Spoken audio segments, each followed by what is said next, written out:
block that. Put me on stage, I'ma rock that. Saying you the best. Stop that, phony, I am not that. Yeah. What are Drive on y'all the Triple doing Play out Sports here? What are y'all Radio doing out Network. here? Patrick Wheeler, Zach Lancaster, rocking and rolling live on a brand new week here at Furniture Showcase, 5th and South Main, downtown Stillwater. Stillwater's mattress store since 1982. You can online shop at stillwaterfurnituresshowcase.com and come on in. They'll help you out. Any selection you want of mattresses, all kinds of other furniture items to select from too. This is your one-stop shop, one-stop destination. No need to go to any of the big cities. You can come straight here, Stillwater, shop local. Afternoon Sports Drive, Patrick Wheeler, Zach Lancaster. Zach, how was the weekend? It was really good. It was really peaceful. I didn't do much at all. Got some homework done. Saw a really good buddy of mine. He lives up in Denver. It's the first time I've seen him in 4 years. So that was really cool. And today's going really well. First of all, Yeah. we had some huge exciting news around lunchtime. We'll get into here in just a bit. So that really kicked the day off great. I'm leaving my house to come here to Furniture Showcase, and I got my windows down. My neighbor Arthur mowing, and it smelled so good. Thank you, Arthur. The first mow of the season, and it's a little irritating because now I'm gonna have to go out and mow tonight because my grass looks a little crazy, but it smelled so good. It just put me in a nice little mood. And then Springtime. and then I'm setting in like one of the top 5, in my top 5 most comfortable chairs I've ever sat in my entire life. Oh, the people, the friendly faces here at Furniture Showcase came over in the chairs we were sitting in originally. They said, no, These aren't good enough. And they came over and brought us 2 of the most plush, most comfortable, most deep setting. I'm over here. I can't help but lean back and rock. If only you could see me while I'm doing this. It's amazing. And always doing their best to keep us the most comfortable here, and they'll do it for you too. You're almost horizontal. I'm telling you. And the chair's sturdy enough that there's no threat of snappage. I can lean back as far as I want, and I do not care because you know why? I'm never going to go down. I love this chair. Never going down. And this chair is like, it's a station. It's like you put up against a wall, you know. Yep. But like, I'm seriously, like, I'm checking my finances. I just got on my bank app, and I'm checking my finances to see what I've got, because this might be something. Yeah. Thank you, Joe Biden, because I might be going home with a chair like this, because this chair is an absolute treat. Hey, what did you use your stimulus on? A brand new chair at Furniture Showcase. I put my stimulus in my savings account, and I'm planning on paying the government back with it. Oh yeah, me too. Mine's just sitting there waiting, so whenever they say we need that back, it'll just go right back to me. Oh yeah, here you go. Can't wait. Love how that works. Yeah, good for Arthur. And that reminds me of one of my neighbor back home in Missouri. God bless his soul. His name's Paul, and he mows like no other. Mowing maniac. He'll mow in the winter. I'm not kidding. He'll get out there and mulch. Really? He'll mow. He will go out there and go ham on that yard. I bet he has the best looking yard in the town. Oh, all year long. I mean, it is pristine up to any type of standard. So Paul and Arthur join forces. Yeah, I need. Well, my problem is I still have not limbs, but an asinine amount of sticks from the ice storm the end of October. So like, I've been waiting to get out there, and Arthur's forced my hand. Now, I told him, He's done. He's I done saw him waiting. get his mower out, and I looked at Andrea, and I was like, "Sweetheart, you want to help me go out and pick up sticks when I get off radio?" And she was like, "Yeah, I guess." I was like, "We really need to do yard work. Arthur's doing it. We don't want to look bad." And it was nice. It was cool. Good thing. Good for Arthur. Yeah. He's a good man. He's my guy. All right, so breaking news today at noonish, we got the word a little before that OSU head basketball coach Mike Boynton will be signing an extension to stay with Oklahoma State. A big old whopping 7 years, $3 million annually in these 7 years. And we said Friday, we threw out there the wild idea. It was just an idea. Well, you had to. You did. I mean, Texas had a job opening. They still do. And we did read that there were many schools that made, offers or at least attempts at Mike Boynton for his services. Wouldn't be surprised to find out Texas was one of them. I think their job search is going to be really fascinating, by the way, Mhm. whoever lands there, because there's some seriously good candidates out there. Or you could be like Indiana and just get someone that's Go the never pro coached. route. Yeah, it's unbelievable. But I'll say this: I think it was the right move. OSU needed to get him back. The 7 years is probably where I have a little bit maybe of the issue with the length, because to me, you really hit on those 4 to 5 year contracts. Mhm. Those are ideal. 7 years is a long time. A lot can happen in that time. However, we do know, and you may have seen details that I don't know if they've officially brought them out yet. Yeah, the university has confirmed 7 years, $3 million a season. It starts July 1st. Yeah. So his reduced pandemic discounted salary will go through the end of June. So, was there any details on buyouts or anything like that Not we yet. saw? Okay. Not yet. No buyouts That's yet. what I was double checking. So that's where there's different options, and with the $3 million, to me that's probably I'm sure there's a lot of incentives tied up in that too, for potentially more depending on what he does with the team. So I would have been more comfortable with 4 to 5, but 7 years. Look, not saying he didn't deserve it. For what he was able to come out there and do this year was nothing short of incredible most of the time. I will say this. I think next year is going to tell us a lot if the appeal goes through, because now you have the bar set with what Cade was able to do when he came in. Without him, the question is, what can you do? Do you go back to a mediocre team? Do you keep beating teams in the conference? Are you able to bring more big names in after you got a Cade Cunningham to come here? So his work is cut out for him, honestly, for me, in these next couple of years. Now, again, that's saying that this next season the appeal works and goes through. As if it doesn't and you're not able to get to a postseason, well, then we can all say, whatever happens, happens, and we'll look forward to when you actually get a chance to get back into the postseason. But before you had Cade, it was just like, okay, we're going to work with what we have, whatever recruits we get. But now, since he has been here, I feel like the bar has been set a little bit higher because of what he did and how he impacted this team with Mike Boynton. Now, it wasn't all him. I mean, Boynton did a great job of putting him in positions to succeed. He has the Baylor win under his belt. I thought that was really impressive. Knocked off Kansas this year. We go down the list. He ended up beating Arkansas, which is right now a team that was battling, going deep here into the NCAA tournament. So swept OU, yeah, swept Tech, swept OU when they were hot. beat West Virginia Yeah, twice. I mean, there's a lot of impressive wins, especially this year. But that's what I'm saying. It was this year really where it all came. He still has an under 500 record in the Big 12. What can he do to turn that around? I'll be interested in what types of names come over to Oklahoma State basketball now. And I think the bar has definitely been set at a different level. And 4 to 5 is where I would do it ideally. But I'm not going to complain because, look, I think Oklahoma State got their guy. Yeah, so you look at it, and they signed him. If they do have the appeals and the NCAA is like, you know what, no postseason next year, because that's what it is. It's a 1-year postseason ban, 3 scholarships over the course of 3 years, and that's really it. Like that's the brunt of it.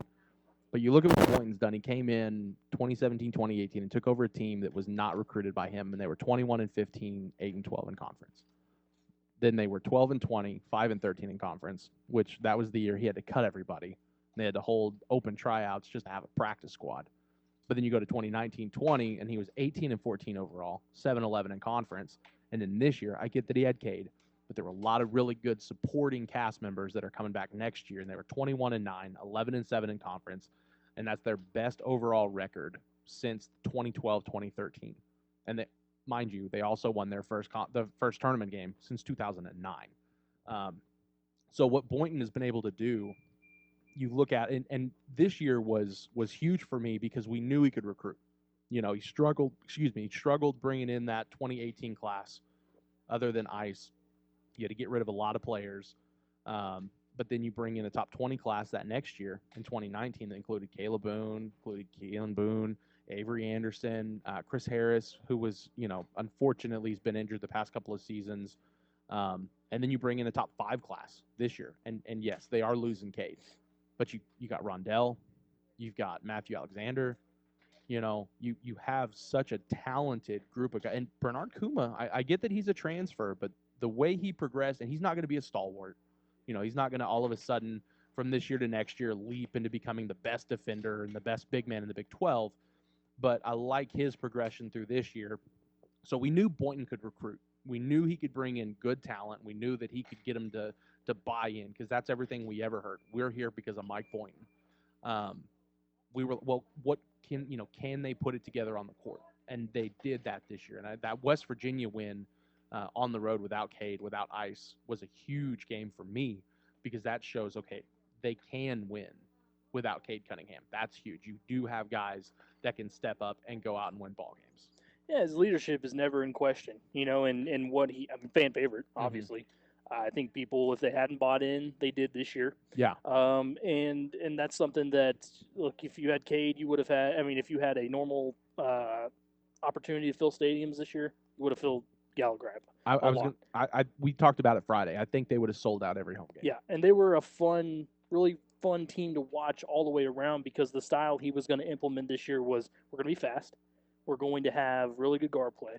And you look at, and it's easy to look back to the tournament and say, where did they go wrong? Well, you ran into a buzzsaw where you were not able to shoot the ball. That's one. Look, if Oklahoma State ran into an issue where they were never going to be able to shoot the ball efficiently, that's when they were going to lose a game. We knew that. Yeah. And it could come against anybody. So that's where you wanted to see him take that team deeper. But I'm really encouraged by what we saw this season, and I really just want to see when and if that translates without a superstar. And again, that is before you're, even got your full recruiting class underway.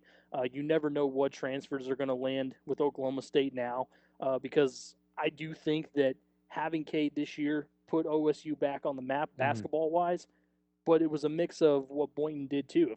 If you listen to anything Cade Cunningham has said, he's given him a bunch of credit for, letting him do his thing, and being the type of coach that anybody would want to play for.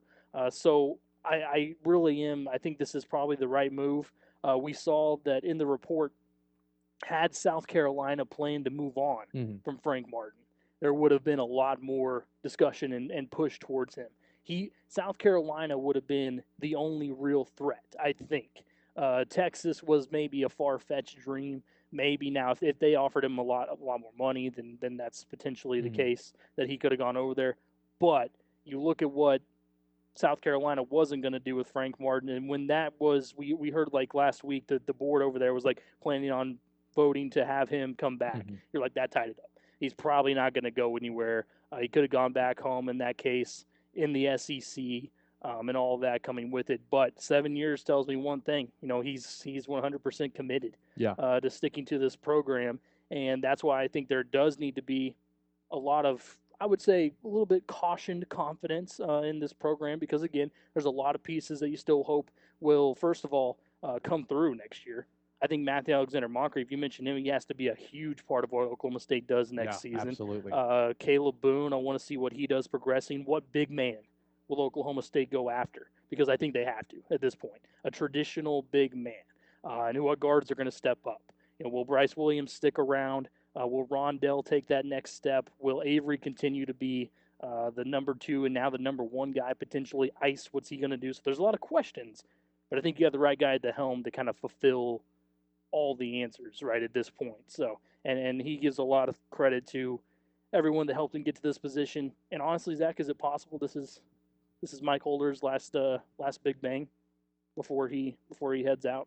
You have to think so. There's nothing else he could do, right? Well, I guess he could surprise us all, but finish the baseball stadium. Mike Gundy has virtually lifetime rollover contract. Baseball shirt up, softball, golf, wrestling. So there's really tennis. Chris Young, there's really no big time things he could do.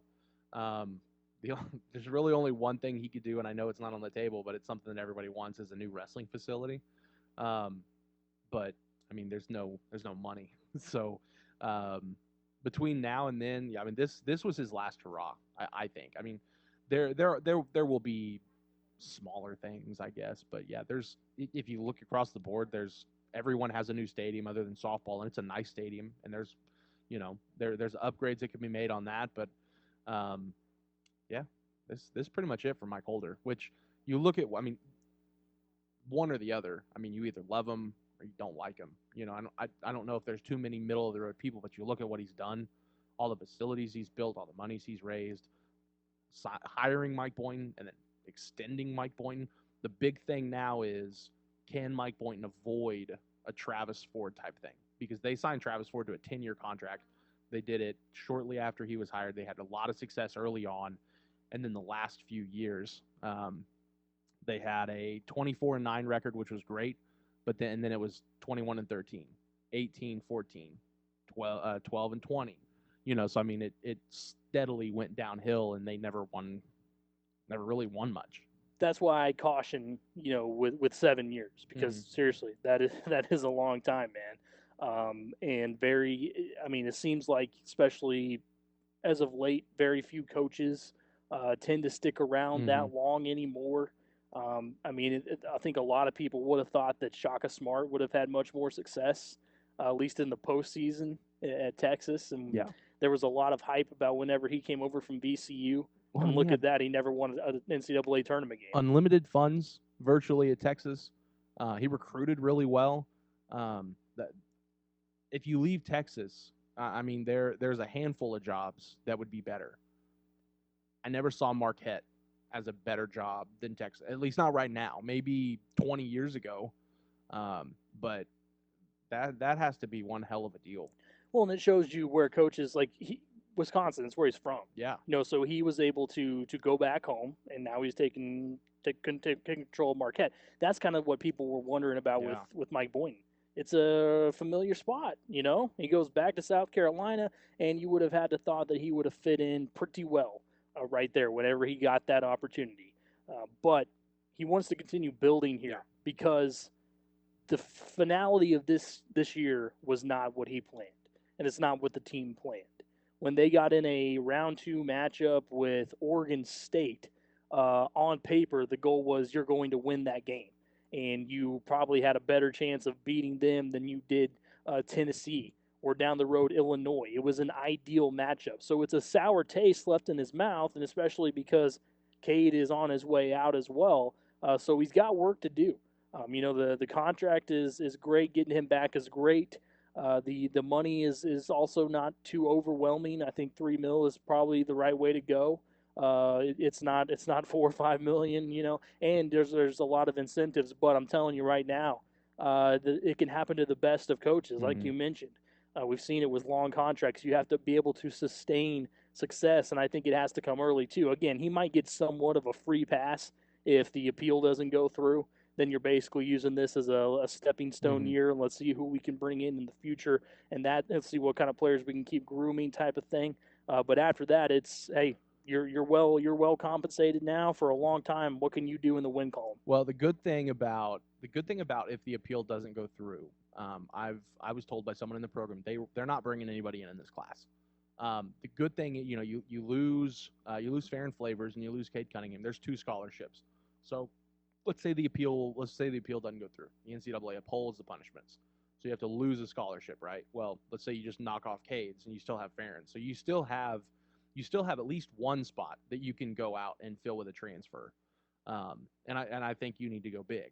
But the good thing is, if you don't get to play in the postseason, you look at the roster, and the roster is really young. You have a really, really young roster that you can continue to build, and then you go into that next season, the 22 season, and your fresh Rondell, Matthew Alexander, juniors, Caleb, Keelan, Avery, Chris Harris if he gets healthy again, seniors, so I mean you're looking at 7 years down the line. That it's a long time, but I think the good thing is you're not paying him an insane amount of money. You're looking at like a $1.5 million raise from this year. I think he was the lowest paid coach at 1.8 something. So the future is really bright. And the good thing is there's not a lot of pressure to recruit right now anyway, because you've recruited well enough that you're not losing a lot. And if you do, there's really only a few guys I would worry about losing. We don't know what Ice is going to do. I would think he would stick around. And then Bryce is the real toss-up. He hates school, but he loves Boyne. He loves the program. Is he going to leave? But I like the move. I'm curious to see what the buyout is. I think that's going to be my biggest thing, and I think we'll know that soon. Someone will have the contract details officially. I would think within the next couple days, because that'll, not that they need to buy him out, but that's the one thing that people need to know. Yeah. So the phone lines real quick. Caller, you're on the afternoon sports drive. Go ahead.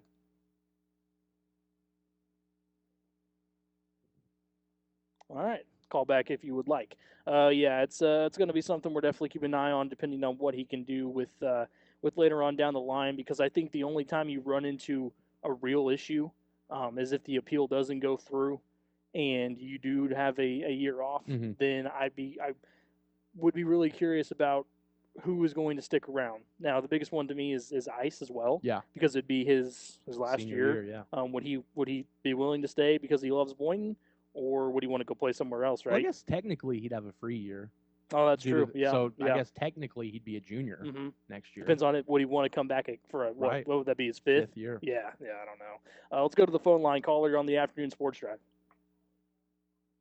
Hi, guys. Hey, how's it going? Howdy. You guys are talking about a 7-year contract. Yes, Are sir. you sure it's just not actually in reality a 5-year? Because doesn't he still have 2 years on his original contract? And I'll take Well, it's your a answer off it's the a phone. 7-year Thank you. extension. Yeah, I appreciate the call. It's a 7-year extension. So they've just extended him 7 years. Yeah. So technically, I guess it's 9. Yeah. but, Yeah. But that's what I'll be curious about when because someone will have it. One of the state papers. Typically the Oklahoman of the world, like Bill Haston, he'll do a deep dive and he'll come out when the full contracts are, and they'll release the contract details.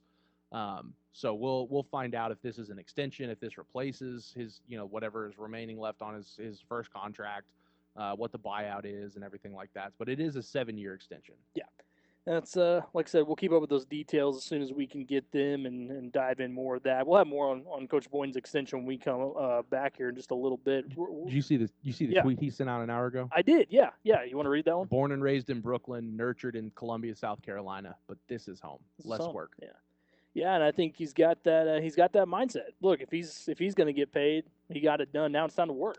I mean, you can live a really good life in Stillwater on $3 million a year.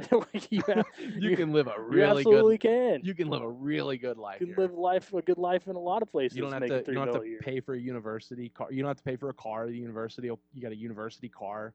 You got a nice house. You can get a hell of a house here in Stillwater for a couple $100,000, and then the rest gravy.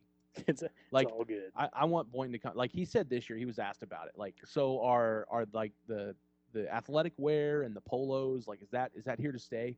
And he was like, yeah, I think it's stupid. Like, why suits? Who said a coach needed to wear a suit on a sideline? It's not conducive. It's stupid. But I would like to see Boynton come back next year and just rocking just nothing but like tailored silk suits and stuff, like really high dollar, really classy, custom made suits. Yeah. Oh man. Yeah. When we come back on the afternoon sports drive, we'll take a look at the Sweet 16 matchups that happened over the weekend. The Elite Eight begins this evening. Believe it or not, we are rolling through this NCAA tournament. We'll take a look at those matchups as well. Also to come, this is the afternoon sports drive. Oh, screaming out at the top of my lungs, lungs, lungs, lungs. Tell the world that I found the one. Oh, my baby's hotter than the golden sun. You make my heart beat like a bass drum. Listen to me now. I've been touched by an angel. And welcome back into the afternoon sports drive on the Triple Play Sports Radio Network with Patrick Wheeler, Zach Lancaster, live at Furniture Showcase, 5th and South Main in downtown Stillwater. Stillwater's mattress store since 1982. Check them out online at stillwaterfurnituresshowcase.com. Big names, so you get the best sleep of your life every night.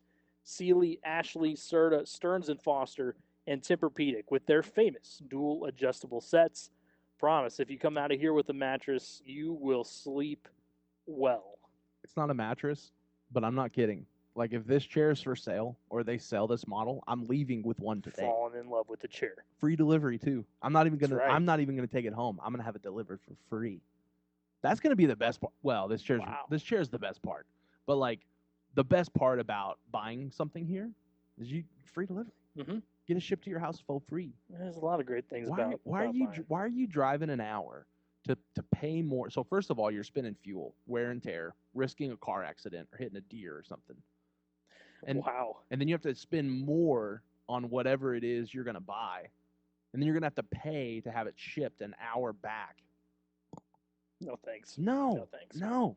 Just get it here. Get it here. It's Stillwater Furniture Showcase. Yeah. Yeah, you that's never what- thought about the car I accident didn't. aspect Not of all it. of those. Not all of the things that could happen to me while I'm driving. Wow. Yeah. Thanks. Yeah, you're I'll welcome. be thinking about that next time I get a car. Yeah, use that insurance, baby. Then you got the deductible. Yeah. Oh, okay. And then you're just out. Oh my gosh. Yeah, Okay. rental cars. He's continuing to pay go for the with car this. rental insurance. It's unbelievable.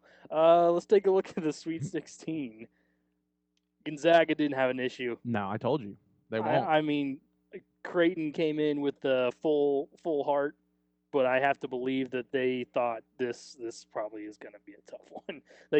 Gonzaga just cruising, man, just unbelievable. They have had zero competition throughout this tournament. Norfolk State, Oklahoma, and Creighton didn't matter. USC really took it to Oregon last night they in the did. Pac-12 after dark. I'm not sure how many people thought that, but again proves to me, Zach, that Oregon getting the day off against VCU, going in really, really, really fresh against Iowa, dominating Iowa. Then they come into a USC matchup and they can't get anything. They scored 68 points. Yeah. They couldn't get anything going after they dominated Kansas. After they dominated Iowa. So USC really coming in there and taking it to them. Can they compete against Gonzaga? I mean, that's up for debate here in a second. Michigan and UCLA. I had Florida State. I was really confident in Florida State. I thought they would win, but if they were Yeah. going to, I thought they'd at least have a better chance. Yeah. They'd have a better showing. Blowout. Sheesh. Blowout. It was an 18-point Yeah. blowout as Michigan moved on in that one. Alabama, That one just flabbergasted. the me. 2 seed in the East, floored. met UCLA, who has played their. People forget already. They won an overtime game yeah. against Michigan State to even Yeah. get in the field of 64. Played an extra game. Now look at them. They've come in here and they beat BYU by 11. They beat Abilene Christian by 20, and they beat Alabama by 10 last night. Is it too late to buy stock in the Pac-12? Yeah. Because my yes, God. if you haven't already by now. And then 'cause- Oregon State.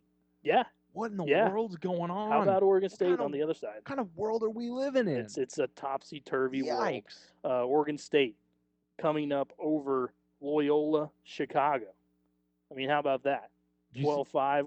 Oh man, have you seen the 12-8. line of the Houston Oregon State game? I have not seen that yet. No, Houston's got 8 points. 8-point favorite. Yeah. I saw that Baylor is an 8-point favorite. Down to 7.5 now. 7.5. Wow. Getting closer, but that'll be a fun game. I think Arkansas will give Baylor all they want. I don't know Yeah. if they can beat Baylor, but I think Arkansas can get Baylor all they want. They're a fast team. Yeah, Arkansas Play good defense. just got it done over Oral Roberts, who, by the way, Asmus had such a good look. If you Yeah. watch that final, I mean, that was you got your best shooter a Yeah. really good look, and those are the types of shots right there that you live with if you miss, because you're like, look, we did everything we could. We didn't want to be in that position, but we were, and Arkansas just barely. I get Oral Roberts, just unbelievable what they did this season, and nearly got it done. But Arkansas coming into a really tough matchup with Baylor, so we'll see how that one goes. Before we finish up the rest of our looks at the Elite Eight tonight, let's get to the caller. You're on the Afternoon Sports Drive. Go ahead. Hey guys, hey, I had a question about what you were talking with Oregon. I thought the NCAA had like fill-in teams for the first round. They Didn't did, they? but I thought they were yeah, but taking 4 teams to fill in Mhm. if somebody had COVID. the rule for that actually was they had the first 4 out that were going to be the replacement teams, but they were only in there if a team couldn't make it into the field. So if Oregon had tested, or pardon me, VCU had tested positive before that all started, they would have been replaced. But since the bracket locked on that, whatever it was, that Tuesday, it. whenever it was, It's just a it was forfeit. that's it. Whoever's in the tournament is in the tournament, which I thought was kind of. I mean, I think that story, the VCU Oregon story, is kind of overlooked because it was going on in a time where there was so much basketball being played that people just kind of accepted. Oh, VCU had positive tests and they're out. So it was a pretty strange kind of ending there. But yeah, that's where it was. I understand that is confusing because I've had people say the same thing. I thought there were replacement teams. There were, but once that bracket was officially locked, it was officially locked. Yeah, so it's, I mean, VCU or look, that's I wanted to hit on that because, and we will later this week. It's just one of those stories where, with all of the basketball that was going on, everything else, that it seemed like that news story just kind of got swept under the rug. A lot of people didn't have a lot of details on that, and I didn't understand it right away because the NCAA had it in place to where if you had players test positive, as long as you had 5 healthy players, you were going to be able to play. If you wanted to. And there was word initially that the NCAA had given them the go-ahead, but Indianapolis, the area surrounding that, the health protocol said no. I don't know if that was ever actually confirmed. It's just a weird kind of story that I think got swept under, but we'll get more on that later on. But yeah, to answer that caller's question, once that bracket was locked, no other team was allowed in. Baylor, Arkansas, like we were talking about. Arkansas, man, I think, look, you can't give them enough credit for what they're doing right now. They come in as a 3 seed. Going in against Baylor, who, by the way, we were talking about Mike Boynton earlier. Those 2 teams that are meeting up in the Elite Eight, he beat both of them this year. How about that? But it's I think going to be a much closer game. You know, Baylor against Villanova, have too much of a problem. They win by 11 points. It's looking more and more likely that this is going to be a Gonzaga-Baylor final. It really, really is, the way that these 2 teams are playing. So I've got a lot of interest in that one too. And Oregon State, Houston. Yeah, no, I'm going to guess that a lot of people never thought Oregon State, out of all the Pac-12 teams, would be one that would be in the Elite Eight. 12 seed. Yeah, against Houston. This is it, though. I would have to think this is the end of the road for Oregon State. You know, I was really confident in Syracuse, as you know, coming in against this Houston squad. Okay. Oh, yeah.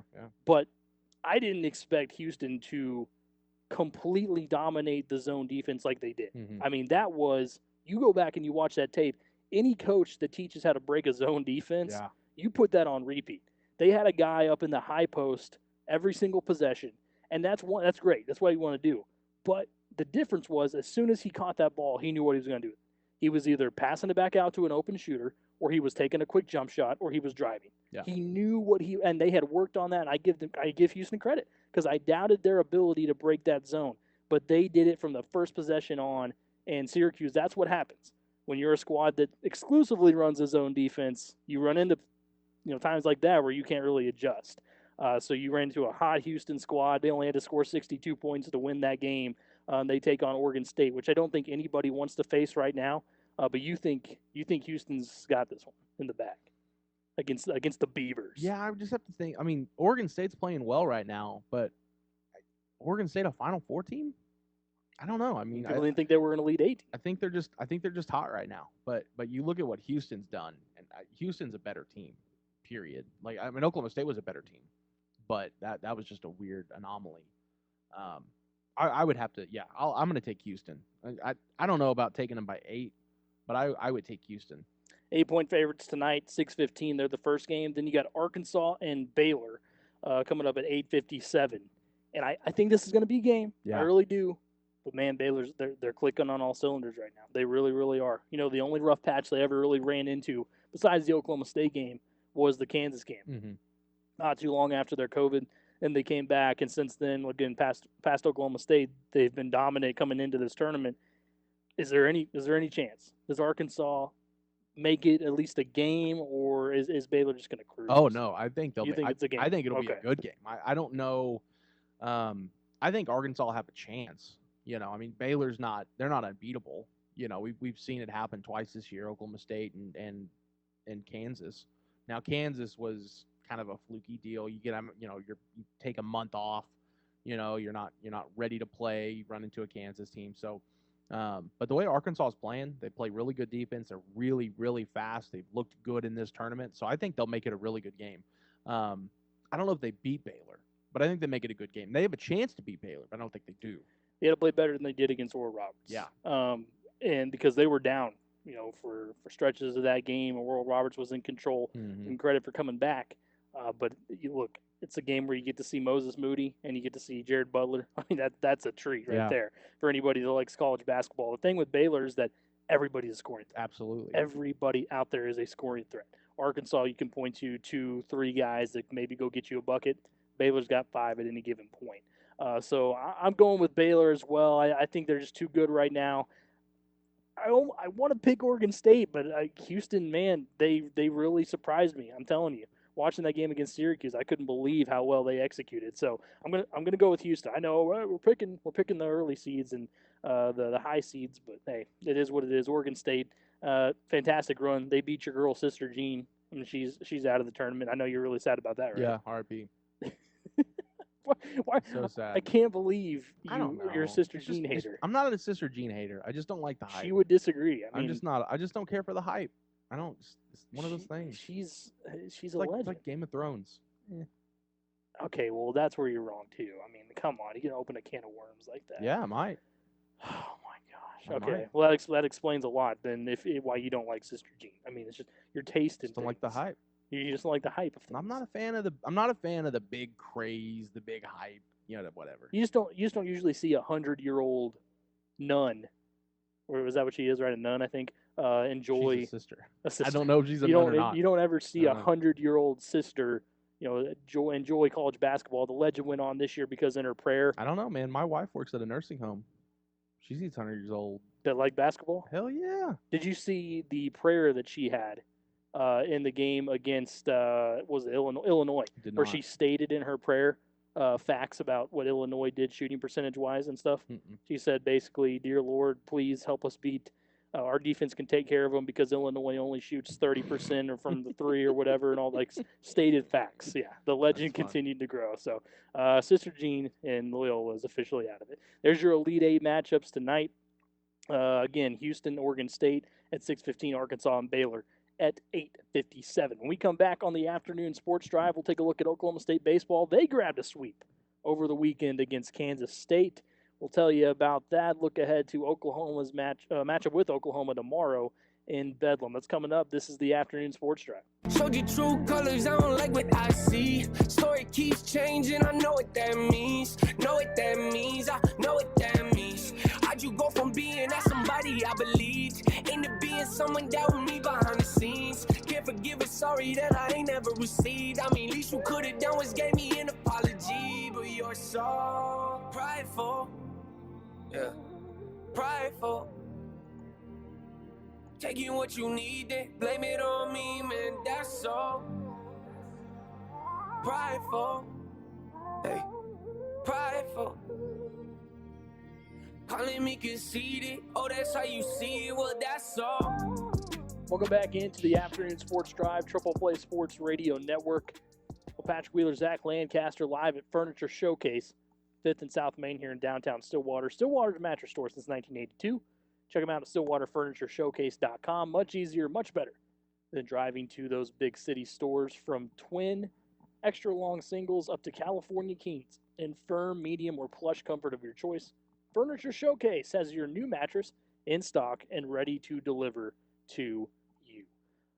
Oklahoma State baseball over the weekend. I can't remember, Zach, if we threw out at one point during the week a buy or sell maybe that they would sweep, to be completely honest. I can't remember. But they did. I had I think I had 2 out of 3. I think we might have done, did they picked win the 2 out of series or 3. something like that? Yeah, And then yeah. we went with it for sure. They went out there and pretty much dominated all weekend long. Levi and I were there for that Friday night matchup where they hung, just no big deal. It was 14 runs on the scoreboard. It was, and that was against Wick, their best, Kansas State's best pitcher. And they got out there early, and it was really no big deal. They were swinging hot bats. Looked like they weren't phased at all. We got to see Carson McCusker back too. That was great. I mean, he'd been out for quite a while. I'll be fair, Levi, I don't think we were completely expecting to see him back in the lineup. And he came out, and I think he had 1 or 2 hits for sure. I know he had 1. I'll have to double check, but then yesterday he added a couple more. We did see, and I'm not kidding, we saw a couple of big time home runs. But Christian Encarnacion Strand on Friday, that was an absolute tank. One of the biggest bombs I've ever seen dropped. And I'm not kidding. I mean, he absolutely destroyed it. He hit one yesterday, too. He's now got 8 on the season, and that leads the team. I mean, Levi, when was the last time you saw a home run like that? Oh, goodness. It's honestly been such a long time, but that was a bomb to remember, and especially in that series, that was one of those where Oklahoma State was trying to get back on track after after losing so many games. So to see a lot of bombs fly and see Parker Scott up on the mound threw 100-plus pitches, and truly up until the end where you could tell that he was on fumes for like the last 20 pitches, he was truly throwing lights out against K-State. Yeah, we were curious if he was going to be able, how long they were going to let him go. He had a long break before he came back out there for that final, I think, whatever he went. He might have got an out. I think a third of an inning there is what it was. But, yeah, he was running out of steam there, but a great outing. He got another win, went real deep, over, like Levi said, over 100 pitches in that game. Yesterday it was Justin Robleski got the win, and he took a no-hitter into the 7th inning, which I'm sure was also a ton of fun to see. He struck out 9 batters, so great to see that. You had Christian Encarnacion Strand, like I said, home run. Carson McCusker, 2 hits, 2 RBIs. Caden Trinkle had 2 RBIs. Brock Mathis, 2 for 2 with an RBI. They bring all of that coming in here to Oklahoma. But I think it's safe to say, Zach, that they needed this sweep after it was kind of a bumpy stretch there with a couple of games with Louisiana Monroe and Missouri State. Yeah, no doubt. And that I think that's the biggest thing is you get the confidence back. I don't know how confident. Well, they're really good, so I mean, I'm sure you never go into a series. Well, I don't know if we can win this or not, but Texas Tech is a rough outing. No matter how you slice it, Texas Tech's going to be really tough to do. But that Louisiana Monroe, I mean, that's one that you really kind of shake your head and you kind of wonder, and then that Kansas State. Not that they're a pushover, but Friday night, I think that was the biggest thing. You're going up against their ace, one of the better pitchers in the conference, and just wipe the floor. All 3 days. So that's huge.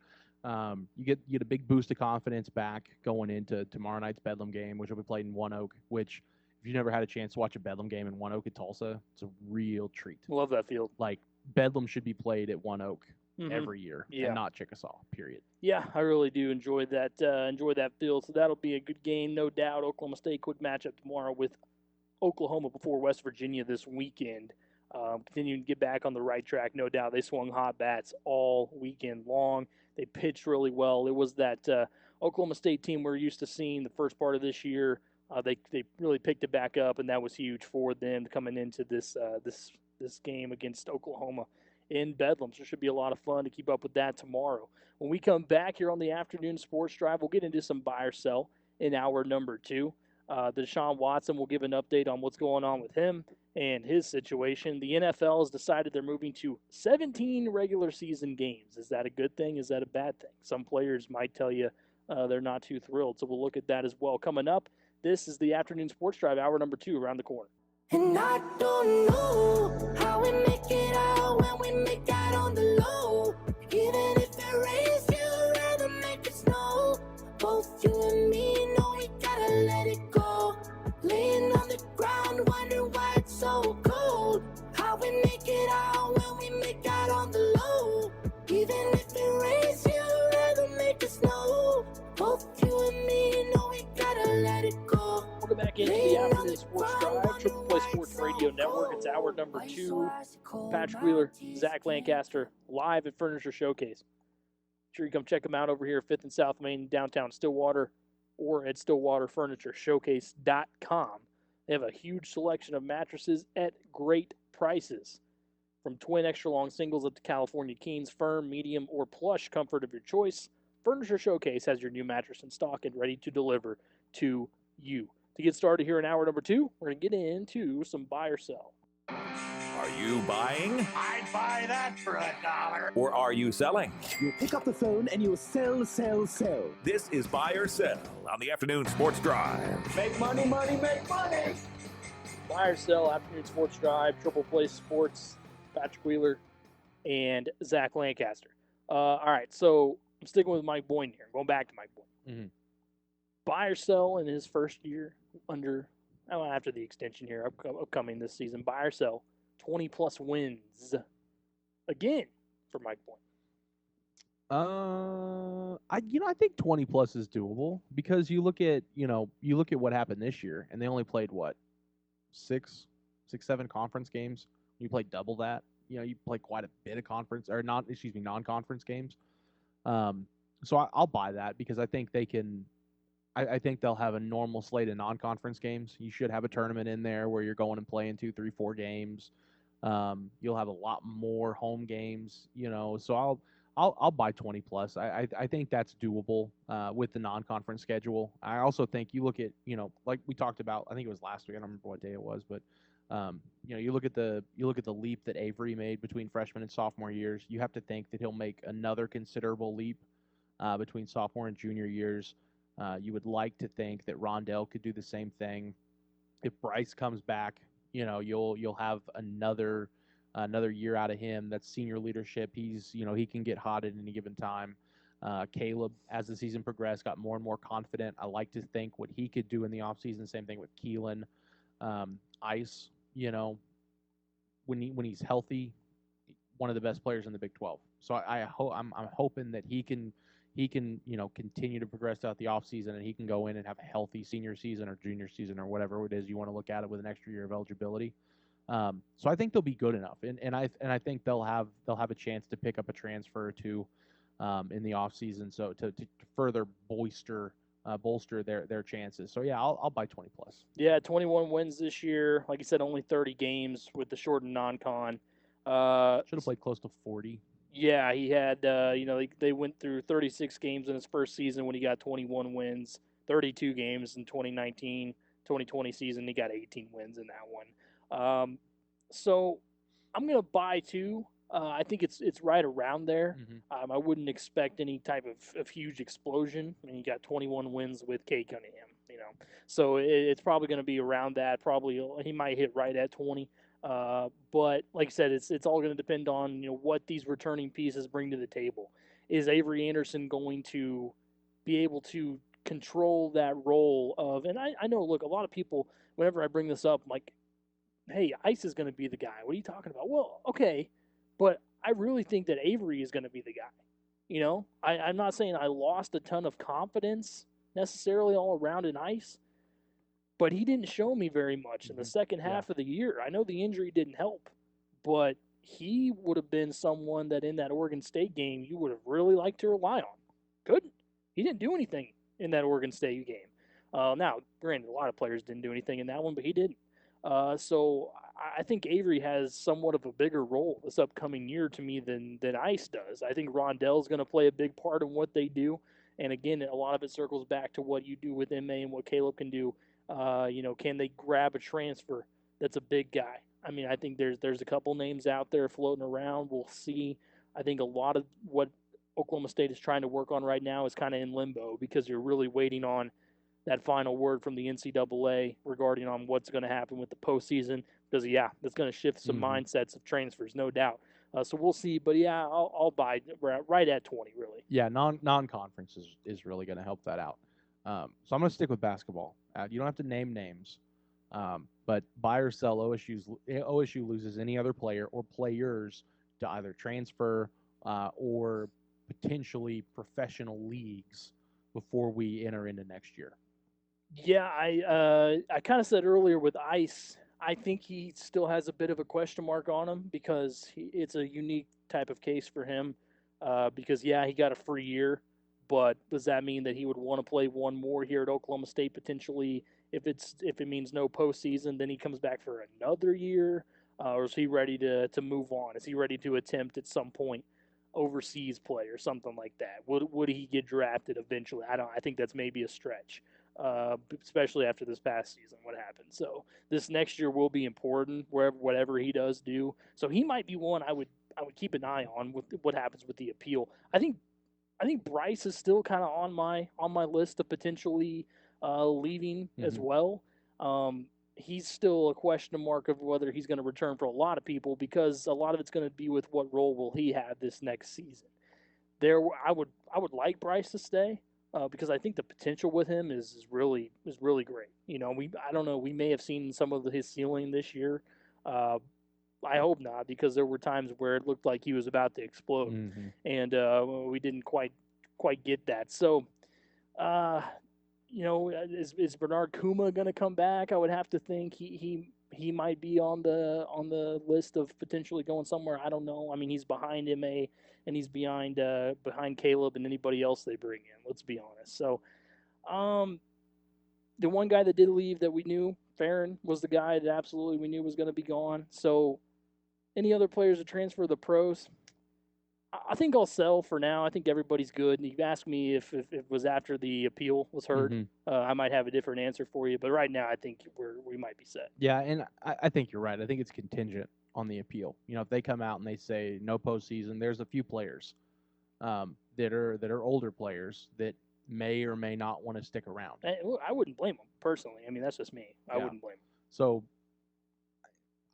I'll buy it. I don't know who it's going to be, and I don't want it to be anybody. And we saw everyone rather than you other than we saw everyone recommit back in June when the penalties were first handed down. But it's inevitable. I mean, any program you look at it, you're going to have.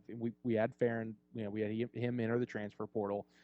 Is he going to be the only one? It is possible that he could be the only one. But between now and August, a lot could happen, especially with that appeal. So I'll buy it. I don't know who it's going to be, but I think someone is inevitable because you have players that get injured, you have players that are they get recruited in and they're really good in high school, and well, I'm not quite getting what I thought I was going to get here, so I can go to another program and potentially be a star. So I'll buy at least one. Yeah, I'm sticking with basketball as well. Buy or sell that Boynton eventually here either recruits, which may be more right now. We're looking probably at transfer, or grabs a transfer true big man coming up. Buy or sell that is coming up as in this spring, or well, within the next year or two. Let's go spring early, and if not, then if you don't think so, then expand on maybe next year. Oh man, that's tough because they need to. I think they have to. And they'll have spots. I mean, it's not like they're not going to have scholarships. Like right now, Farron gives them an extra. Farron transferring out gives them an extra scholarship if the appeal is denied. And if it doesn't, then you have two spots. You have two scholarships to go out and try to fill. You bring in a guard, bring in a big man. With what they did to try to bring in, Enoch Bayak out of the Michigan State transfer, he just committed to Arizona State. I would have to think, there's the North Carolina guy that entered the transfer portal. There's a few others that have entered the transfer portal, and there's I don't think it won't be a high schooler. If they go out and they get a big man in the spring, it'll be a transfer. I would be surprised. I'd be shocked. Well, shocked is probably the wrong word. I would be really surprised if they bring in a high school kid. But I could see it happening. It needs to happen. They need to bring in someone that's 6'9", 6'10", 6'11", 240 plus. And I think Boynton knows it. I know that they're running and gunning and they're fast, but I don't know if they're going to be that fast next year without Cade. You would have to think that they're probably going to play a lot of small ball, but this tournament showed they had two straight teams. It showed that they need to go out and get someone 6'9" or higher, 240 plus. So I'll buy it. Yeah, I think they bring in at least one transfer. Well, it specifically showed that too. If you can't hit shots, yes. I mean that we knew that it's one thing to not have a true big man. It's another thing that if your backup plan isn't working, and that's what happened against Oregon State. Plain and simple. Well, there are multiple times this season where you would have really benefited from a true big man. And we knew when you were left, okay, you got some big shoes to fill here. Is it going to happen? And I mean, at times offensively, you got what you wanted. Defensively was the big issue. I think you clearly wanted more. I know it was a freshman year, but I think MA I think is really good, really talented. And I think you wanted more out of him this season. To be completely honest with you, Caleb really I think took that next step offensively once he shifted his mindset and took control over what he was doing. Defensively, he's got to be better. We know that. Well, and I like both of those guys. I don't want a big man to replace those two. I would love to see those guys at the 4. You bring in, MA is a 4. MA is not a 5. You cannot run him at the 5. I agree. You bring in a big man, you don't replace Caleb. You just shift him to the 4 and you play a little bit bigger. Yeah, and that's why when Walker Kessler's name is out there, I would be remiss if I didn't believe that Oklahoma State wasn't attempting to make an offer, as most schools would with a 7+ footer, who's really young. And look, he may go over. There was rumors that Gonzaga was going to go after him. If he's weighing Gonzaga and Oklahoma State, I think we all know where he would probably go. because you have a much better chance of winning it all with Gonzaga. But he is certainly a name, I think, just like we talked about a week or two ago, to keep an eye on because he is out there. But you get somebody like that, and that is when you're able to expand this roster and this offense so much more. It gives you a lot different options, and that's what you said. You talk about having those guys, Caleb and Ma at the 4, which I agree. That's probably where they would succeed the most because they're both really athletic for that position. For the 5, and there's a lot of teams we've seen it that go away from that. They go away. They go more to the traditional 4-guard set, and you have a guy that may not be a true 5, but he will be in there to take up space. That's what Yor did. I mean, he was able to redirect shots and take up a lot of space and be that guy you wanted with his height and his size advantage. You would look at a guy like Bernard Kuma and what he brings to the table with his size, and you would think maybe he would potentially be it, but he's never going to be your guy offensively. So to get the true 5, is kind of where you're sitting right now. I think I'm going to buy down the road here because it is absolutely needed. Everything we just said there. You are able to get a guy in the middle of that with the athleticism and the shooting ability of your guards. You get a guy that keeps possessions alive, that is able to take control down low and kind of bully his way. That was the thing. There were times this year where you would really see Caleb on a certain possession look like, oh, he's going to do that. He's going to catch the ball, turn around, and dunk it over a guy, or he's going to get an offensive rebound and put it back. That's what you want out of a guy like Caleb. Boom, my goodness. But then he would go back and he wouldn't do it again for the rest of the game. The consistency. Not saying that it's not possible for Caleb, because I think it is. He really did turn the corner for a lot this year. Offensively, no doubt, he made a lot of noise. He did a lot of great things adjusting. But you need a true 5, plain and simple. Well, and if it doesn't happen in the spring, you look at the 2022 recruiting class, right? So you get, or I guess it'd be the 20, not the 21, the 22, 22 recruiting class. You look at it. You look at what. Let's just say everybody comes back. Let's say no one leaves, no one else transfers. You've got Cade scholarship and you have Fair and Flavor scholarship. So you have at least one scholarship to give away this year. In 22, you'll lose Ice, you'll lose Bryce, D. Mitchell. That scholarship comes back open. If you get a transfer, depending on what that is. So let's just say you have at least 3 scholarships that you can give. You got plenty of scholarships in 2022 to go out and find a big man. So if they don't bring one in the spring, I think they'll for sure bring one in 2022. Absolutely. So I'm going to shift gears a little bit. I'm going to go to football. We got the NFL draft coming up. We know that Oklahoma State has at least 4 guys that are going to get drafted: Chuba, Tylen, Tevin Jenkins, Rodarius Williams. At least 4. Buy or sell, we see any more. Whether it's 1 or 2, you got Amon. You've got Jordan McRae, got D. Anderson, who didn't do a thing. But so you've got, Ry Schneider. You've got a handful of guys, Cameron Murray, that could get drafted, has a potential to get drafted. So buy or sell, we see at least one more guy go late, because it'll be late. And if it is, 6th or 7th. I think out of those options, Cam probably has the best chance, because you can find diamonds in the rough in that position. You always need guys that are going to do the dirty work on the defensive line. So I would think he probably has the best shot. Amon, I think maybe that's probably pushing it. But I would definitely go. I'm going to sell because I think, or buy, sorry, because I think Cam is going to be that guy. And he would go late, like you said. But you look at everybody else there that you mentioned, Chuba, Tylen, Rodarius, Tevin. Look, those guys, I cannot wait to see what they do at the next level, because they each bring really individual, elite styles of play at times. If you had told me that Malcolm was going to go, that Trey was going to go, you look Colby. at some of those, Colby was going to go, probably would definitely buy too, because I think someone would scoop that up. But I'll buy strictly on Cam. Sure. Yeah, I'll buy as well. I think you look at, and you hit it, Cam and Amon. I think Amon could go, but Amon would be tail end of the draft. I think he's athletic enough. He's bulldoggish enough. You look at what he's done the past couple of seasons, and he's been one of the best linebackers in the Big 12. The defense would not have been the same if you didn't have Amon in the middle, I think. And it was a really good defense this year, so I'll buy it. I think Cam for sure. I think Cam goes in the later couple, later 2-3 rounds, and I think Amon has a chance late. But other than that, I could see the other guys, rookie for like a free agent contract, maybe getting picked up and invited to a training camp. But for sure, Cam. Yeah, I'm with you.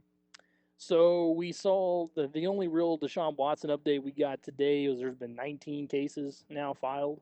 One of the Jane Does said that he is currently deleting a bunch of Instagram messages and attempting to settle with all these accusers, money-wise, which is something we brought up last week.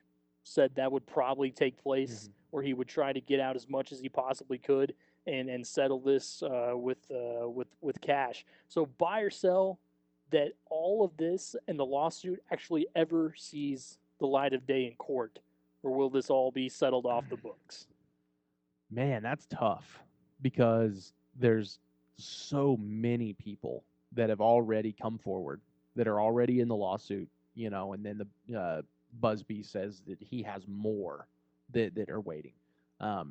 Sports Illustrated had an article today that they had talked to a victim of Deshaun Watson who's not actually in the lawsuit, but so that there's another one that she didn't come forward, and it's through anonymity, but it's someone that's not even in the lawsuit that said that she was allegedly assaulted. But that's a lot of people. But if I'm Deshaun Watson, if I'm his lawyers, if I'm the Texans, I want this to go away as quickly as possible. I want it to be as quiet as possible. I could see it. I could see it never going to court. I think that just based on what we're hearing right now with Deshaun Watson's actions, trying, non-disclosures and trying to pay people off and, deleting stuff, I could see him trying to resolve this as quickly and as quietly as possible. Yeah, I think that was the advice once all of this got going was, hey, we need to keep this out of court. Mm-hmm. We need to basically, you need to get ready, Deshaun, for a payday to give to these alleged accusers here, because part of it too is, look, they were initially asking for money, right? When that first name came out, they were looking for a settlement. And the Houston Police Department, they haven't received any documentation of any type of evidence with all this, which has kind of been the thing too that I think is, at this point, I think we'd be getting close to hearing that there are going to be criminal complaints and accusations and all that's going to be filed within the actual police department. When that hasn't happened, there's been no real actual evidence. Now it comes out today that he's deleting Instagram messages. What does that mean? Does that mean that there were some in there that would incriminate them, or were they simply, hey, I would like a massage from you, let's meet here, and that's it? Because if that's the case, then it may sound, again, might sound a little sketchy that he's going over there deleting things, but it could be just to cover himself. I don't know. But I'm gonna buy. I don't think this thing ever hits court. Deshaun Watson, Tony Busby. Here's the thing: he's gonna be getting as much as he possibly can. We know that. You have 19 cases. At least. I just scrolled through the list right now of all those that are filed. It's unbelievable how long it is. So if all this did happen, look, they may never actually see a trial. And I would have to think that if it really did happen, there's some of these women that would maybe prefer that he is charged criminally and potentially is behind bars and to pay for what he did or whatever.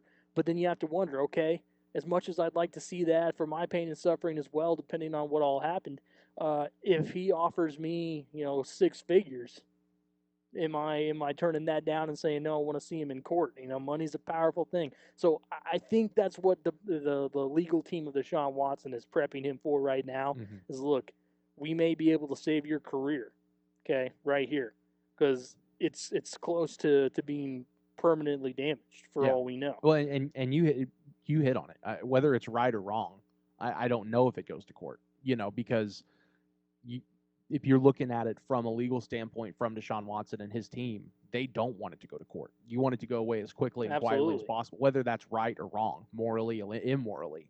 that. I don't think it'll ever go. And let's be honest, too.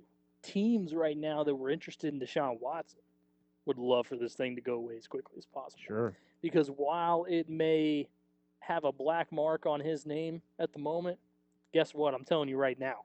As soon as this thing is resolved, if it comes out that 19 was the final number, or 20, or whatever it is, and no one else comes forward, and he pays off a lot of money, and I mean a lot of money, the next day, teams are back into the, Sean, come on. Yep. Now that that's all settled, get back over here. We want you over here, and we go back to maybe he does end up playing for some other squad. So that's, for him, that's the best outcome.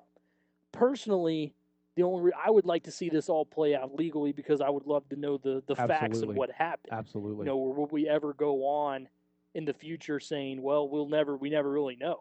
We might go on saying we know that Deshaun Watson paid off a bunch of accusers. Yeah, he could be the biggest scumbag in the world, and but that's we'd never know it. We never know. Or we could, for all we know, they say, look, they had him in a tight spot, and it was either pay up or we're going to find some sort of evidence that will help hold up in a court of law or whatever. It's fascinating, man. It really, really is.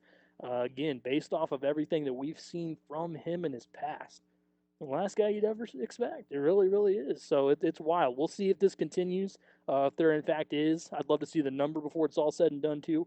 What type of settlement he eventually agrees to. Well, and I just sent you that article, that SI article. That could potentially have open up a huge can of worms, because this lady came forward and she's not on that list. Mm-hmm. So it begs the question, how many more women are there, if it's true, that aren't a part of this lawsuit? And if that's the case, then are they the ones that are like, we want to join in on this civil suit? Right. We want to actually take this to court. And I think there will be, more than you would think, more victims than you would think would want this to go to court and legally, and rightfully so. They deserve it. I would think so too. It's just that a lot of them, I think, and we've seen it in situations before, when you are, if you are an underprivileged masseuse and you get a 6-figure possible or more settlement coming your way, you understand why some of that. And I disagree. Like, I think with everything that goes on like that, especially if it's a true sexual assault case or whatever it is, that you shouldn't be able to reach settlements there. Absolutely. I think all that should have to play out in a court of law. Yeah. So that maybe is one of the flaws in the system. And you're right. There will be some in this case that are in it for money, whether it happened, even if it happened. Well, and they'll be just fine with the settlement. That's right. Yeah, I was gonna say it may not even be in it. It's just for. Well, that's what I meant. Yeah, I know. Like they flash the number. They're at us, okay and with we're that like, money. We don't want to go to court. We'll take that cash and we'll move on with our lives. So, but yeah, this continues to be obviously a developing story every single day. There's your latest on Deshaun Watson. When we come back here on the afternoon sports drive, the NFL decided, at least for now, it looks like we're going to be heading towards a 17-game regular season. We'll hit on that and take a look at all the proposed games. There's some really good matchups. Tell you what we think would be the best ones coming up. This is the afternoon sports drive.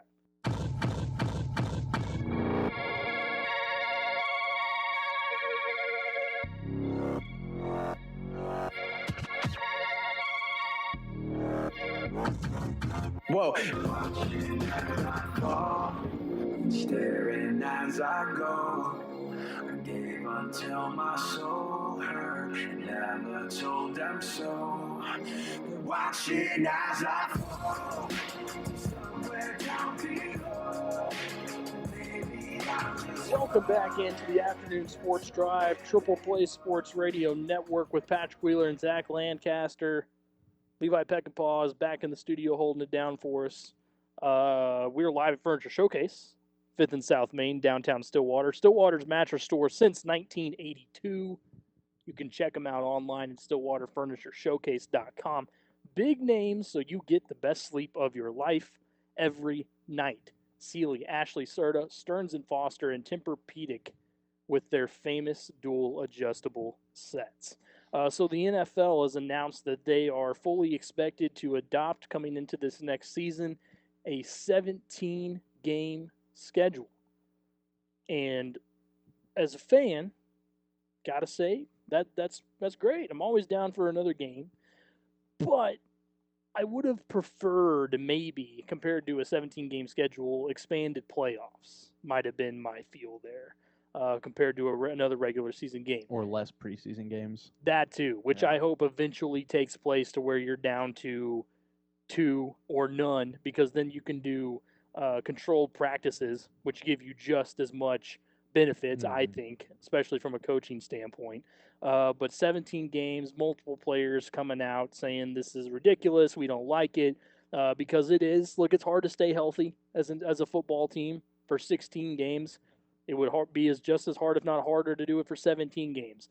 And I thought it was interesting, too, because Alvin Kamara is pretty outspoken in the league at times. He came out and goes, "This is basically BS," is what he said on Twitter. And I think it's a little different, too, from a running back standpoint. Sure.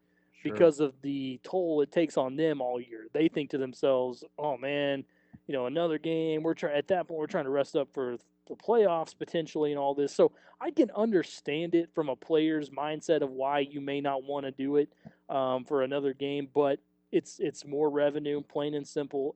The league, by the way, is as soon as this gets back into full go, where they can pack out the stadiums and everything too, the TV deal they just signed, I mean, the league prints their own money, right? I mean, the salary cap is going to be back up. This is just another addition to it. So I don't have a huge issue with it. I'm not sure of all the major benefits it could potentially bring. I did look at the list of games, however, that were proposed this upcoming season, and the first one that sticks out to me, Zach, Packers at Chiefs. Mm-hmm. You would potentially get Aaron Rodgers, Patrick Mahomes. I like that word, though. Potentially. Potentially. We didn't get to see that matchup was scheduled, I want to say 2 years ago now. Back 2 or 3 years ago, back when Mahomes got hurt. Mm-hmm. And he got hurt in that Broncos game and didn't get to play. We saw Matt Moore against the Packers, which he nearly beat, which was pretty incredible. But I would have loved to see that because, and that's why so many people wanted that in the Super Bowl this year. I think that matchup would be incredible. A lot of offense in that one. So that was obviously the first one that stood out to me. Bear with me here. But back a few years ago, you would have called me crazy if I said this was going to be a good matchup. But the Cardinals at the Browns all of a sudden. Sure, absolutely. 2 former Oklahoma quarterbacks going at it. You got Baker, you got Kyler. All the additions the Cardinals made this season has made them quite the interesting team. The Browns, we know that they're trying to get back and basically try to take over the AFC North, depending on what they can do this season. So I think there's a lot of eyes on that one. Another one I'd be interested in too is the Cowboys and Patriots, because you don't know who's going to be quarterback for New England. I want to see at that point what Dak has brought to the table. Are they going to be a team that at that point they're looking forward in the playoffs? Or are we going to be sitting there talking about, look, we told you this might be happening where they're 8-8 or whatever it is, which they should have really no issue in that division, other than maybe the Washington football team. But those were a few that really stuck out to me. Yeah, those are good matchups. But we talked about it in the first hour during one of the breaks. You don't get starters playing in the 16th game, let alone playing in the 17th game. Now there will be teams like you're saying, like if Dallas is 8-8, and the rest of the NFC East, you're fighting for a wild card position, or you're fighting for to get into the playoffs, and I could see that. You'll get starters playing. But you already don't get players. You're not going to see Patrick Mahomes playing in Game 16. You're not going to see Patrick Mahomes playing Game 17 this year. Right, and I believe that the 17th game will be just plugged into the schedule, I believe. So I don't think it's actually going to be like that extra week there. Well, that's what I'm saying, though, is like if you put that extra game in Game 4, whatever is going to be that Game 17, they're not going to play it. And they may not play Game 16, depending on, what the record is and where they're standing and stuff like that. Like what is it? The first time they played more than 16 games since like 1970, 1971, something like that. 1978. 1978. Mm-hmm. So it's been a really, really long time. This is revenue. And I get it. You want more eyes on your sport. You want more games. That means more people in the stadium, more ticket sales, more concession sales, more TV dollars. I get it. But if more than half your league doesn't want it, they're not going to play it. Yeah, and then the thing is, I mean, look, the players union voted this in. Sure, You know? and that's fair. And it was a close one. I think let's see, they had 60 votes that was passed by. So there were plenty that were completely against it. Yeah. But they did eventually, vote it in. And so, and that's more money for players, but I guess when we finally get into the season and we see if it's successful or not, then maybe. But I don't think it'll be well accepted. yeah, and they wanted to do it to where it was basically an interconference matchup, which I think is the right thing too. Sure. You always like seeing an NFC AFC matchup, which is something that you can definitely take a look at with more interest. And I was looking down this list too. One that I thought potentially also has a chance to be really good if it does happen. Washington football team, that may actually be their name from now on, at the Buffalo Bills. Depending on That could be fun. all of a sudden, any matchup the Bills are in, people's eyes are on. Yeah. Because Josh Allen, that offense are electric. I really think they have a chance to make a run here at some point soon. The Super Bowl. Washington, interesting because they're a quarterback away from being really good. We don't know who's going to be their QB. Is it going to be Ryan Fitzpatrick? Do they draft somebody? Will they make a move there? Will it be Taylor Heineke? No one really knows at this point. But I saw the list and I thought, man, a lot of people, and maybe not players, but anybody that's a fan that thought to themselves, this is dumb, we shouldn't do 17. Well, if they saw the Packers and Chiefs game, they'd probably like, and I guarantee you, if they're sitting there watching the regular season, this isn't that bad. Well, and that's the thing. It depends on where those games are. Right. Like if the Packers and Chiefs were set to have I haven't seen the schedule, but let's just say they're set to each have a bye week in week 6. Well, that's where that 17 game comes in. You no longer have the 2 byes or whatever. You eliminate one of those. So at the time, yeah, that's great. But when you get into like the 3rd week of December or the second, like the 2nd week of January, and you're just kind of like, man, this is kind of stupid. These players, we're not seeing who we're watching some practice squad center, who's forced to have to play, left guard. Because the left guard is like, I don't want to get banged up. I think I'm going to set this one out. We got playoffs coming up. Then you're just kind of like, this is stupid.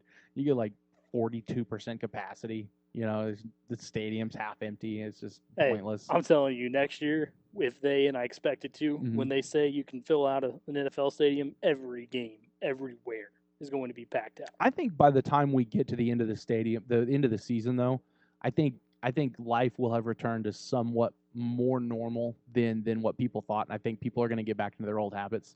And you'll see you'll get to like week 17 and it'll be like it'll be like Jacksonville and Minnesota. For other sports, I would definitely I think Major League Baseball will be that way, it'll no doubt. for sure be that way. Probably opening day. We know for limited, but I mean still whenever they get full like the Rangers, for instance. But you'll get to like week 17. It's like Jacksonville and Detroit or Minnesota. Detroit's probably gonna be better, but Minnesota, you're gonna have like it's a 52,000 seat arena, and you're gonna have like 22,000. They put the Falcons at the Jags are a matchup. Now the only difference there is that you don't, because you're potentially looking at Trevor Lawrence, right? Right. So there's some interest, I think, more in what the Jags are gonna do. Eagles at the Jets might be one you shake your head at too, but depends on who's QB for the Jets. That's any year. If it's Sam Darnold, we don't really care about that. Well, who else would it be though? I mean, they would be able to grab Zach Wilson. So, and I think if that's it, then you've got Zach Wilson versus Jalen Hurts. Yeah, but I don't know about that first year though. Depends on what he does. I think Zach Wilson could potentially have a really good career, but that first year with the Jets, if he goes to the Jets. Did you watch that video of the throw he made in his pro day? Cross body, like 70 yards. Unbelievable. When you get Trevor Lawrence tweeting about it, that's impressive. Oh, he ripped it. I mean, that was that's one of the best those I've seen. Just incredible. All right, Levi, on that list, what's some of those matchups that stand out to you? Ooh, first one that popped to my eyes, I just saw Ravens Rams, and I was in heaven right there, because I mean, of course, Aaron Donald and now Aaron Donald on the defensive side, Matt Stafford on the offensive side. I want to see also how in that late of time how Lamar Jackson would be able to fend for himself. That was to me like the biggest one that I saw. And then Seahawks Steelers, depending on how that works out. Depending on the health of Joe Burrow, I really wouldn't mind to see San Fran versus Cincinnati.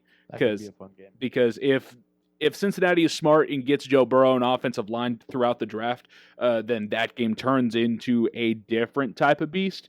And, I mean, honestly, all of these matchups interest me. All these have one little interest here, there, yes, even Eagles versus Jets, where it's basically, honestly, at this point, the roles would be reversed. I could see the Jets throw down and beat down Philadelphia, depending on if it's Zach Wilson at QB. And heck, depending on if Robert Saleh really likes Sam Bradford and things get shook up in the draft, I could still see a redemption of Sam Darnold throughout this whole year. I don't know how, but Adam Gase literally has poisoned everybody on that roster, so it'll be an interesting year for Robert Saleh. But yeah, every single one of these matchups, just because I've been so invested in the NFL, to me, there's just interest in each one of these little matchups because there's certain things that can go off, except for Carolina versus Houston. That's the only one. You're not going to pay me to watch a Houston game. Not a chance. Yeah, well, I would watch it because depending on who's at quarterback for Carolina. Because if Jimmy G's over there, that's now all of a sudden somewhat of an interesting squad. There's no Teddy Bridgewater anymore. Or if it's Trey Lance back there. Trey Lance. I'm going to sneak that in there. If it's Trey Lance back there, that's also very interesting. But I don't like watching a lot. I like watching some garbage fires, but I don't like watching pathetic garbage fires. So I'm not going to watch Houston. Well, I mean, Houston is potential to be a pathetic garbage fire. They have the potential to be 0-17. I've been saying it the whole time. They're really bad. You know, and you look at this list of games and you look at what happened last season with a lot of these teams, and there may not be a lot of interest because of the teams that we know of last year, how bad they were. But with all of them now and the potential for what these teams on this list have at possibly getting new quarterbacks, that's where your interest starts to come in. Because, yeah, the Jets, I want to see what – I know they were just – oh, my gosh, they were terrible last year. But I want to see what they do. You know, Levi's right. With Robert Saleh at the helm, if Sam Darnold's a guy, does he get a new look with a new coach and all of a sudden he blossoms? Is there that potential?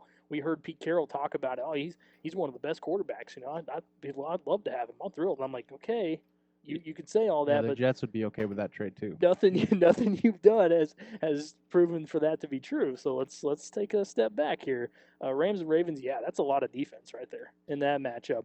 Seahawks Steelers, you've got, looks like for now, Russell Wilson staying put against an aging Big Ben. That is, if he's healthy by that time. That could be Dwayne Haskins' game at that time. It could be Mason Rudolph's game at that time, depending on who's over there. Lions at Broncos. That is one of the ones that has – because I expect the Broncos to do something different at QB this year. I'm not sure Drew Lock has any more time left in Denver because they're sick of him. The Lions potentially could be one of the worst teams of the entire NFL. You don't think Jared Goff can get it done? He's the only – that's the thing. He comes over and is the only player, and it's sad to say this, besides DeAndre Swift, that gives me any hope for that team at all. And that's not a lot of hope. Everything, there's no receivers over there. Now, of course, they can still draft, but right now there's nobody over there. The defense is awful. Who knows what's going to happen with the first-year head coach over there for them. There's a lot of down arrows when I look at the Lions. I think the Vikings and Chargers could be a really good game.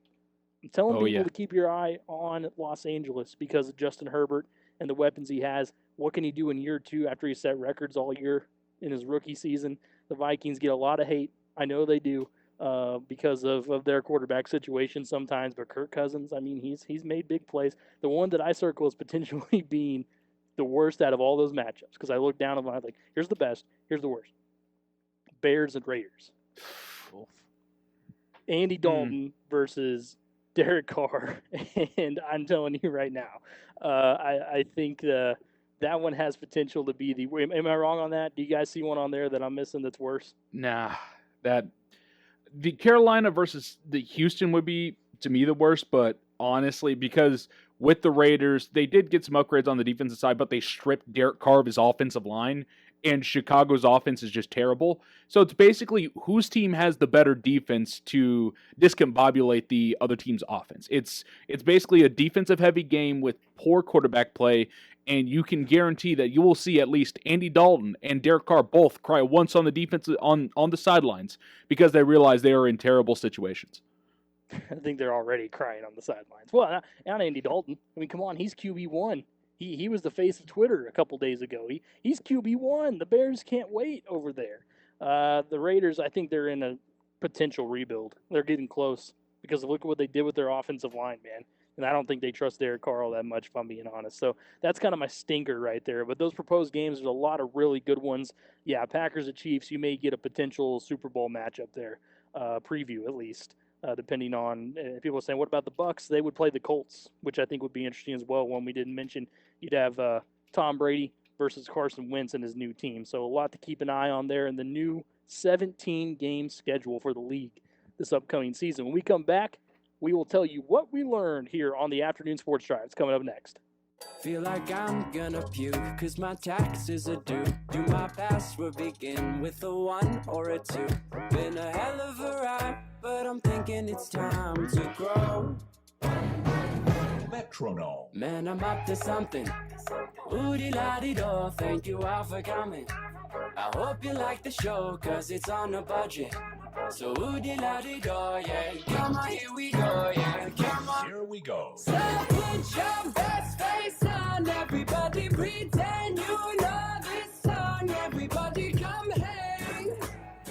Let's go out with a bang. Welcome back into the Afternoon Sports Drive, Triple Play Sports Radio Network with Patrick Wheeler, Zach Lancaster, live at Furniture Showcase, 5th and South Main in downtown Stillwater, StillwaterFurnitureShowcase.com. Much easier and much better than driving to those big city stores. Again, you can get all the big name brands you want. Sealy, Ashley, Serta, Stearns & Foster, and Tempur-Pedic with their famous dual adjustable sets, all available here or online at StillwaterFurnitureShowcase.com. We're about to say goodbye, but before we do, we're going to tell you what we learned. The day is coming to an end. Time to find out if these two got any smarter. Let's find out what the guys learned today on the Afternoon Sports Drive. Well, I learned something today. So we hit on Trevor Lawrence earlier. I learned that he is declining his invite to the NFL draft coming up in April, and he will be sticking around Clemson with friends and family to watch. That's cool. Which I think it's absolutely unique. I kind of see it both ways. One, I agree. I think that's, it's something that he had said that he was going to do. Stick around, you're with your friends and family and all that or whatever. But the other part to me is that that's such a historic moment to go up there and basically shake the bozo's hand that runs the NFL and says, hey, you've been selected and all that. So I would think that would be, if I was in his shoes, I'd probably be like, man, that'd be I probably want to do it. I want to be there in person. But I can understand where he's coming from. He wants to make sure he can be there with his family and friends. I think part of it too was he got to see all the picks last year do that. And it probably looked, Joe Burrow was a perfect example, right? He's sitting in his living room with his mom and dad. And I would have to think that's a pretty amazing feeling. I was going to say this is a pandemic plan right here. Yeah, absolutely. And I think you'll see it moving forward. I think you're going to, maybe not every single year, you're not going to see, the top pick or what have you. But I think moving forward, I think you're going to see a lot of first rounders staying at home and having a party with their family or what have you. I think it's going to be a lot more prevalent moving forward. Yeah, it's an interesting. Never. And I know it's pandemic related and all that stuff, but something you never ever heard of. It's always that's the thing I miss about the draft, man. And I thought last year they did a fantastic job of kind of on the fly dealing with it, everything being virtual. You had the funny moments of Bill Belichick's dog was sitting in his chair and it said Bill Belichick underneath the dog. You had Mike Vrabel's kids over there dressed up in different things, making different faces. One was apparently accused of being in the restroom with the door completely wide open in the background. Just hilarious because you're getting a look inside the real. And then you have Cliff Kingsbury just chilling in his pad, and I'm sure the Instagram models that came for him after that were just immaculate. So there was a bunch of big time moments in the draft last year in that format. So yeah, it's an interesting look for Trevor Lawrence. But hey, all that matters is when he suits up for the Jacksonville Jaguars, what he can bring to that team. I think they go from one of the least interesting teams last year to one of the most interesting teams this season. For sure. So I found out today that, fear not, we may not have an insanely beginning of the pandemic type toilet paper shortage. Oh man. Yeah, Ever Given, the large shipping container ship that was stuck in the Suez Canal, was freed overnight. All right. Yeah, it's free. miracle. Spent 6 days clogging it, and here's my thing. They're like, well, it was breezy. It was a really windy day. Okay, how long's the Suez Canal been open, and how many shipping container ships have been stuck over the years? Whoever was piloting that ship weren't paying attention. They were on their phone. They were in the bathroom. They were eating a sandwich. They were fighting someone up on the bridge. I don't care what they were doing. They weren't paying attention because no one else has gotten a giant ship stuck. But what's crazy are the numbers after that. So 420 vessels were backed up. Wow. And massive ships. Now, some decided to sail around the Cape of Good Horn down there south of Africa, which, back to its roots, back old school. At least 113 vessels of those 420 are going to get through today. But they're saying analysts expect it could take at least another 10 days to get the rest of those ships on either side of the canal through. Wild. That dude. That's a clog. Captain's license, gone. Look, it's a Demoted. simple explanation. He's probably up there, being the captain. He had his phone out. He was watching TikToks. Watching TikTok or making one. He was like, "Hey guys, it's your boy Captain Jack over here on the boat. Yeah. Check it out." He flips the camera around. He's like, "I'm got this giant vessel and I'm shipping stuff." And then boom, Captain, your stern is drifting. It happened there. while he was live, and yeah. There's an explanation. The phone just goes black. The one thing you hope never happens, and that's when you're a captain there. And he didn't just run it aground. The dude ran it aground across the canal. It wasn't like he ran it up on the banks or anything like that. The dude blocked the entire canal, which begs the question, do they expand the canal? You should. I saw a lot of great ideas on Twitter of how to get over the ship. The best one I saw was you had the ship the way it was, and they just basically had a makeshift ramp over the ship. Open over. Yeah, and you just had boats going over the ramp. So there was and I'll have to try to find it, and I'll see if I can. I'll send it to you. A guy on Twitter created a website that's basically one large Google map with a picture of the Ever Given, and you can scroll all over the world, and you can zoom in. And so, if you wanted to, you could put the boat next to Boone Pickens. They had it in the Boston Harbor. They had it in Times Square. You get a real life look of just how big this ship is. If you want to stick it in the Cimarron River outside of Yale, totally can. It's going to be the best thing about the internet is that there's always going to be one person so fast that dedicates their time to stuff like that. Oh, the ship got stuck. I better create a website so you can see what it looks like in your backyard. I had nothing else to do today. Might as well do that. Yeah, that's good stuff. This has been the Afternoon Sports Drive. Make sure you come check them out at Furniture Showcase. I appreciate all of their hospitality over here, 5th and South Main, downtown Stillwater, or online at stillwaterfurnitureshowcase.com. Thanks to Levi back running things in the studio. You can check out his show tonight at 8 o'clock, and he'll have much more coming up in the sports world, so make sure you tune into that. For Zach Lancaster, I'm Patrick Wheeler. We're back here tomorrow at 3 o'clock. We'll talk to you then.